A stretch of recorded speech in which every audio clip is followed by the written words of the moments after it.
하나님께서 저에게 은혜의 말씀을 주시는 말씀은 마태복음 16장 13절로 17절입니다. 함께 봉독하시겠습니다. 예수께서 빌립보 가이사랴 지방에 이르러 제자들에게 물어 이르시되 사람들이 인자를 누구라 하느냐. 이르되 더러는 세례 요한, 더러는 엘리야, 어떤 이는 예레미야나 선지자 중 하나라 하나이다. 이르시되 너희는 나를 누구라 하느냐. 시몬 베드로가 대답하여 이르되 주는 그리스도시요 살아계신 하나님의 아들이시니이다. 예수께서 대답하여 이르시되 바요나 시몬아, 내가 복이 있도다. 이를 내게 알게 한 이는 혈육이 아니요 하늘에 계신 내 아버지시니라. 아멘.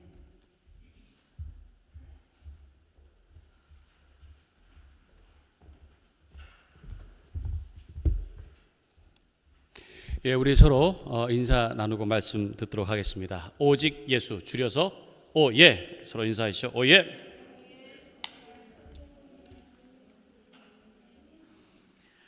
오직 예수님밖에 없습니다. 내가 의지할 분은 오직 예수 그리스도 한 분밖에 없는 줄로 믿습니다. 할렐루야. 호랑이는 죽어서 가죽을 남기고 사람은 죽어서 이름을 남긴다, 이런 말이 있죠. 호랑이도 뭔가를 남기는데 사람으로서 좀 뭘 남겨야 되지 않느냐, 이런 그런 의미 있고 좀 가치 있는 그런 명예를 남겨야 되지 않겠느냐라는 그런 말이잖아요. 그래서 이 사람은요, 뭔가 삶을 살면서 헛되지 않게 좀 의미 있게 그렇게 살고 싶어하고, 그러면서 그렇게 사는 자기 자신을 나타내 보이고 싶어하는 그런 게 있답니다. 그게 바로 이제 존재감이라는 거, 존재감. 내가 이렇게 산다라고 하는 거. 이거는 뭐 성격이 뭐 사람들하고 내가 잘 어울리고 또 뭐 못 어울리고, 이거하고는 또 다릅니다. 왜 우리 MBTI 있잖아요. 그래서 뭐 MBTI E냐 I냐 해가지고 뭐 외향적이다, 뭐 내향적, 그걸 얘기하는 게 아닙니다. 그걸 위해서 뭐 사람들 드러낸 이게 아니고요. 사람들 사이에서 자신이 인식되고 싶어하는 것은 누구나 다 갖고 있다는 거예요. 그래서 사람들에게 모였는 데서 자기가 투명인간 취급받는 경우가 있잖아요. 뭐 여러 사람인데 너 있었어? 뭐 이런 거 있잖아요. 그러면은 그 기분 좋은 사람 없어요. 그게 바로 이 존재감이라는 거예요. 존재감. 그러니까 누구나 다 가지고 있는 기본적인 그런 욕구라는 겁니다. 내 자신이 있다고 하는 거, 존재감. 근데 그 어떤 책 제목이 이런 게 있어요. 남자는 결국 존재감으로 산다. 이런 책 제목이 있더라고요.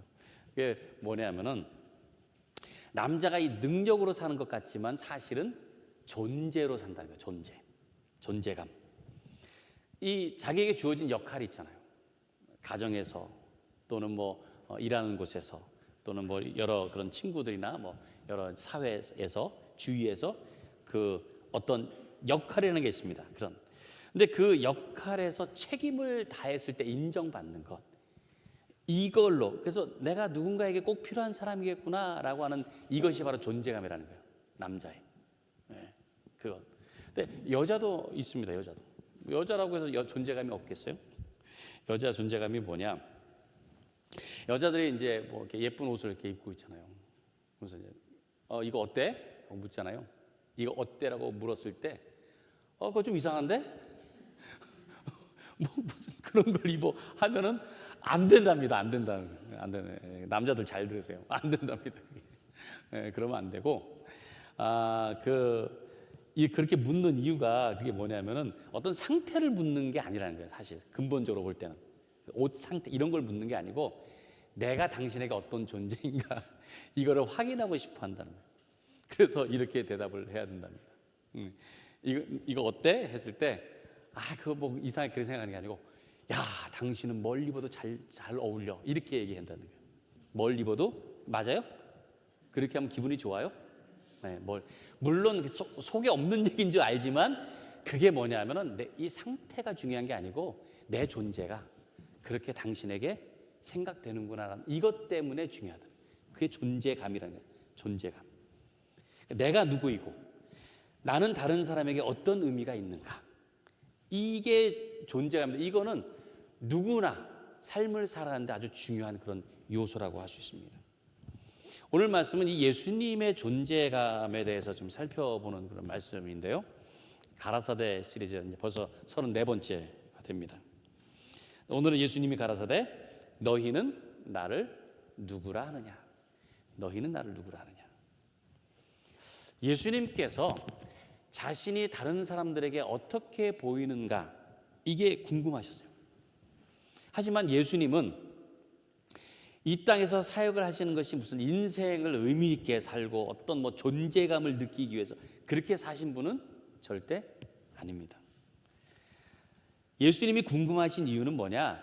자신이 왜 이 땅에 왔고 무슨 목적을 가지고 있는지를 제자들에게 제대로 가르쳐 주고 싶으셨던 거예요. 제대로. 다시 말해서 제자들이 예수님을 제대로 알기를 원하셨다. 그리고 더 나아가서 제자들 스스로 존재감을 느끼도록 하시기 위함이었다는 거예요. 자, 오늘 본문 13절 볼까요? 13절. 예수께서 빌립보 가이사랴 지방에 이르러 제자들에게 물어 이르시되 사람들이 인자를 누구라 하느냐. 근데 여기서 주목해야 될 단어가 하나 있습니다. 그게 뭐냐면 자신을 표현하는데 인자라는 표현을 했어요. 인자를 누구라 하느냐. 근데 인자라는 말은 뭐냐면 사람의 아들이에요. Son of God. 근데 거기에 원어를 보면은 더가 붙어 있습니다. 그 사람의 아들. 바로 그. 그러니까 예수님께서 자신을 지칭하시는데 인자라는 표현을 한 게 성경에 많이 이제 나오잖아요. 근데 이게 원래는 어디에 있는 것을 쓰신 거예요. 그래서 그 인자라고 하는. 그게 뭐냐면 다니엘서에 있는 말씀입니다. 다니엘서. 다니엘이 환상 중에 본 것을 기록했는데 거기에 인자 같은 이라는 것이 나옵니다.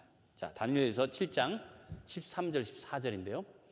내가 또 밤 환상 중에 보니 인자 같은 이, 여기가 이게 이제 사람 같은 모양이에요. 사람 같은 인자 같은 이가 하늘 구름을 타고 와서 옛적부터 항상 계신 이에게 나아가 그 앞으로 인도되매 그에게 권세와 영광과 나라를 주고 모든 백성과 나라들과 다른 언어를 말하는 모든 자들이 그를 섬기게 하였으니 그의 권세는 소멸되지 아니하는 영원한 권세요 그의 나라는 멸망하지 아니할 것이니라. 여기에 나오는 겁니다. 인자라고 한다는. 근데 이 인자라는 것이 무슨 뜻인가 하면 하나님의 아들이지만은 그 의미가 사람의 모양을 가지고 있다는 거예요. 이 다니엘이 그걸 본 거예요. 사람의 모양을 가지고 있다는 거예요. 그래서 그 인자 같은 이라고 했던 이 표현, 이것을 유대인들이 어떻게 해석했느냐? 바로 장차 올 메시아가 이 인자 같은 이다. 바로 그 사람의 모양이다. 이렇게 인식하고 있었습니다. 그러니까 신의 모습이 아니고 사람의 모습으로 나타난다는 거예요. 사람의 모습으로. 근데 사람의 모습이지만 사람은 아니고 성스럽고 거룩하고 전능한 신적인 존재라는 거예요. 그래서 이 유대인들은요, 인자라고 하는 이 단어, 이 말을 할 때는요, 어떤 그런 신비로운 성인 또는 위대한 선지자들을 그든지 그렇게 떠올렸습니다. 그래서 제자들이 대답하는 것도 어느 정도 그런 것과 의미가 연관되어서 대답을 하는 거예요. 예수님께서 자신에 대해서 쓰시던 표현대로 인자라고 물론 이게 단순한 그냥 뭐 자기 자신을 뜻하는 것이라고 생각할 수 있습니다. 실제로 마태복음 말고 다른 복음에서는요, 사람들이 나를 누구라 하느냐 그냥 그렇게 표현되어 있어요. 인자라는 단어가 아니고 나를 누구라 하느냐 이렇게 있는데 마태가 굳이 인자를 누구라 하냐라는 이 인자라는 단어를 넣은 이유가 뭐냐? 예수님 자신에 대해서 인자라고 하는 그런 의미에서 사람들의 반응이 어떤지 그걸 묻는 거예요. 예수님께서 인자라고. 그러니까 예수님께서 단순하게 자기 자신의 존재에 대해서 그냥 물은 게 아니고 예수님께서 제자들에게 자신이 이 땅에 구원하기 위해서 온 메시아라고 하는 이 사역을 지금 하고 있는데 그러면서 그걸 가르쳤잖아요. 근데 이제부터는 예수님께서 본격적으로 메시아에 대한 것들을 가르쳐 주십니다. 근데 바로 그 사람의 아들, The Son of Man, 그 사람의 아들, 그것에 대한 반응, 이런 것들을 이렇게 함축적으로 의미를 해서 묻고 계시는 거예요. 그래서 제자들이 어찌 보면 그런 차원에서 대답을 합니다. 오늘 말씀. 자, 14절 말씀 볼까요? 이르되 더러는 세례 요한, 더러는 엘리야, 어떤 이는 예레미야나 선지자 중에 하나라 하더이다. 이렇게 대답하잖아요. 어떤 사람들은 세례 요한이 굉장히 영향력이 있었던 사람입니다. 또 어떤 사람들은 엘리야 선지자라고 해요. 어떤 사람들은 예레미야 또는 뭐 다른 선지자 중에 하나라고 이렇게 이제 대답을 하잖아요. 그러니까 사람들이 볼 때는 세례 요한 또는 엘리야 같은 경우는 특별히 죽음을 보지 않고 하늘로 불만을 타고 올라갔죠. 죽음을 신비로운 그런 존재입니다. 그런 엘리야, 예레미야도 마찬가지고. 그러니까 뭔가 사람들이 생각할 때는 뭔가 인자 이런 것과 연관되어서 신비로운 뭔가 신과 인간의 중간 어디쯤에 있는 그런 존재, 좀 막연하게 그렇게 생각하고 있었던 걸 있었다는 거예요. 예수님에 대해서도 그런 존재들 중에 하나 아닐까 그렇게 인식을 하고 있었다는 거예요. 그러니까 뭔가 평범하지 않은 그런 성인 같다고 이렇게 생각을 하고요. 보면은 그 예수님이 이적도 많이 베풀고 또 어떤 그런 말씀의 권위라든지 어떤 행동하시는 이런 모든 것들이 보통 사람 같지는 않은 거예요. 그러니까 사람들이 그렇게 생각한 겁니다. 그렇게 생각해요. 그런데 사실 사람들은 예수님에 대해서 그렇게만 말한 것은 아닙니다. 여러분들 성경 보시면 아시겠지만 먹기를 탐하고 포도주를 즐기는 사람, 또 세리와 죄인들의 친구라고도 한다고 그렇게 말씀했잖아요. 또 바알세불의 힘을 입어서 귀신을 쫓아내는 자다라고 이렇게도 말을 하는 사람들이 있었습니다. 어쨌든지 간에 당시에 그만큼 큰 영향을 끼친 것은 분명하다는 거예요. 이게 좋은 쪽이든 나쁜 쪽이든 여러 가지 평가 같은 게 있을 거 아니에요. 예수님에 대해서 평가.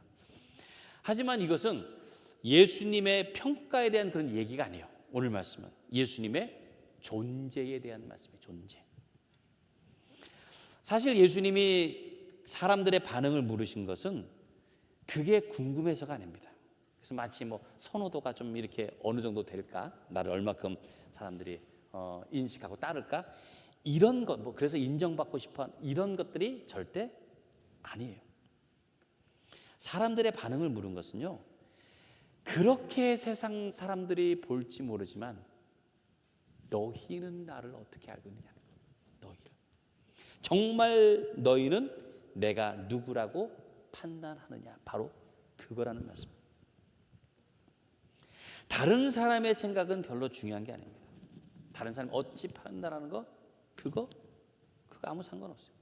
세상에서 예수님을 뭐 신비로운 자로 여기기도 하고 위대한 인물로 여기는 것 그게 아무 상관이 없다는 거예요. 그래서 예수님께서 물으시는 거예요. 15절 이르시되 너희는 나를 누구라 하느냐? 너희는 나를 이게 중요해요. 너는 나를 누구라 하냐? 과연 여러분들은 예수님을 누구라고 하실까요? 우리는 여러분 어릴 적부터 아니면 뱃속에서부터 듣기도 하고 교회에서 배우고 또 세상에서 평가하는 그런 많은 예수님에 대한 그런 얘기들을 들어왔습니다. 근데 그런 거는 사실은 아무 의미가 없다. 지금 이 시간 과연 예수님이 누구시냐? 나에게. 그리고 나는 예수님에게 어떤 존재인가 이게 중요하다는 거예요. 나는 예수님은 나를 구원하시려고 이 땅에 오신 하나님의 아들이십니다.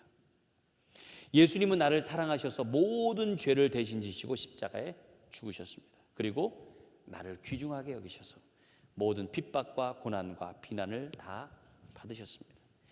내가 그렇게 예수님에게 소중하고 존귀한 존재인 것을 깨닫는 여러분 되시기 바랍니다. 그게 중요하다. 다른 어떤 것이 아니고 내가 느끼는, 내가 깨닫고 내가 고백하는 예수님이 누구시냐. 그래서 내가 예수님을 바로 알 때에 나의 존재도 바로 알게 되는 겁니다. 나를 위해서 창세전부터 계획하신 그 하나님의 놀라운 은혜가 얼마나 큰지를 깨닫게 되는 거예요. 그러면은 나의 삶이 결코 헛되지 않다는 걸 알게 돼요. 한순간 한순간도 거저 보내도록 내버려 두지 않는다는 거예요. 소중한 삶을 더 감사하며 기뻐하며 소망으로 살 수 있도록 인도하시는 줄로 믿습니다. 자, 16절, 17절 볼까요? 시몬 베드로가 대답하여 이르되 주는 그리스도시요 살아계신 하나님의 아들이시니이다. 예수께서 대답하여 이르시되 바요나 시몬아 내가 복이 있도다. 이를 내게 알게 한 이는 혈육이 아니요 하늘에 계신 내 아버지시니라. 야, 역시 베드로. 우리의 기대를 또 저버리잖아요. 계속 우리가 베드로에 대해서 얘기하게 되는데, 근데 이 베드로가 대답을 했는데 그 대답한 게 제대로 알아서 고백한 걸까요? 그게 아니라는 거예요. 자, 인자에 대해서 얘기했는데 여긴 그 사람의 아들, 예수님께서 이제 그 사람의 아들 인자라고 했는데, 베드로가 대답할 때 뭐라고 말합니까? 하나님의 아들이라고 그래요. 하나님의 아들. 당신은 하나님의 아들이에요. 이게 이제 사람의 아들이지만 동시에 하나님의 아들이라고 하는 것을 온전히 밝히는 겁니다. 인간의 몸으로 이 땅에 태어나셨지만은 그는 원래 하늘로부터 온 하나님의 아들이라고 고백을 하고 있는 거예요. 근데 이게 대단한 거예요. 예수님 칭찬하셨지만은 이것을 그가 어떻게 알았을까요? 어떻게? 예수님 곁에서 오랫동안 배워가지고 그래서 터득했을까요? 적어도 지식적으로 그렇게 터득한 것 같지는 않아요. 근데 그런데 어떻게 고백을 할 수 있을까요? 오늘 예수님께서 말씀하시죠. 바로 하나님께서 알게 하셨다는 거예요. 하나님께서. 그러니까 우리가 신앙 고백을 하는 것도 마찬가지입니다. 내 의지 또 내 어떤 지식 이런 걸 가지고 고백하는 게 아니에요. 내 안에 계신 하나님께서 주시는 감동과 지혜로 고백을 하는 것입니다. 좀 바라옵기는요, 여러분 안에 계신 하나님께서 여러분들이 예수 그리스도를 온전히 알고 온전히 깨닫게 하시기를 간절히 바랍니다.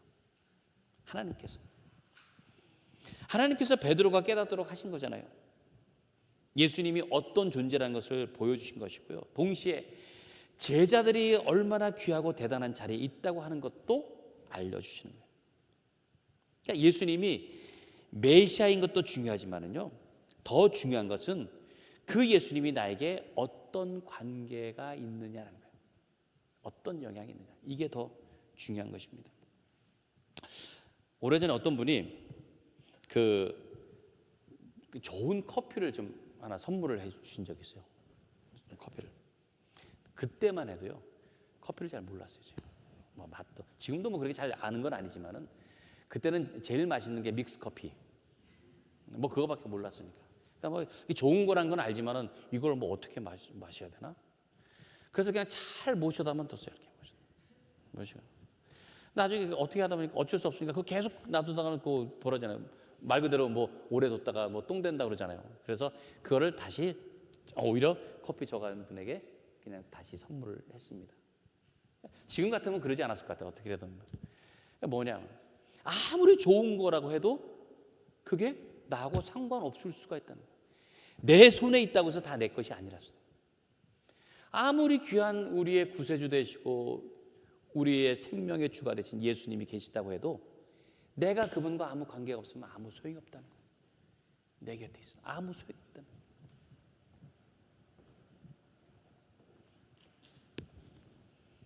아무리 귀한 구세주가 되시고 그것을 잘 알고 있다고 해도요, 우리는 그분과 깊은 관계가 있어야 되고 구원의 상관이 있어야 된다는 말씀이에요. 요한복음 14장 6절 말씀, 우리가 잘 아는 말씀이죠. 같이 한번 읽을까요? 시작. 예수께서 이르시되 내가 곧 길이요 진리요 생명이니 나로 말미암지 않고는 아버지께로 올 자가 없느니라. 예수님께서 분명히 말씀하시죠. 오직 예수님밖에 없습니다. 오직. 천국에 가는 길은 오직 예수 그리스도를 믿고 따르는 것, 이게 유일한 거예요.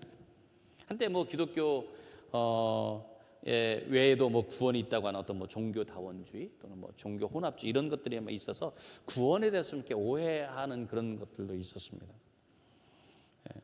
하나님 나라에 들어가기 위해서는 분명한 거예요. 죄 씻음을 받아야 되고 부활의 생명을 얻어야 되는 거예요. 그래서 나를 대신해서 죽으시고 다시 살아나서 모든 세상을 다스리시는 심판자 되시는 그 예수님을 믿어야 돼요. 그래서 그 예수님만이 유일하신 구세주가 되신다는 것을 잊지 말아야 되는 거예요. 그 예수 그리스도. 예수님이 가라사대 때 너희는 나를 누구라 하느냐? 너는 나를 누구라 하느냐? 과연 나에게 예수님이 누구십니까? 그리고 나는 예수님 때문에 어떤 존재가 되었는가? 나는 예수님에게 확실한 고백을 하시는 여러분들 되시기 바랍니다. 참 하나님의 아들이시오, 나를 구원하시는 구세주시오, 영원히 다스리시는 왕이라는 것을 고백하는 여러분들이 되시길 간절히 바랍니다. 그래서 그 고백을 통해서 진정한 하나님의 자녀로서 복음에 합당한 삶을 사시는 여러분 모두가 되시기를 주님의 이름으로 간절히 축원합니다. 우리 이 시간에 함께 찬양하고 기도하도록 하겠습니다.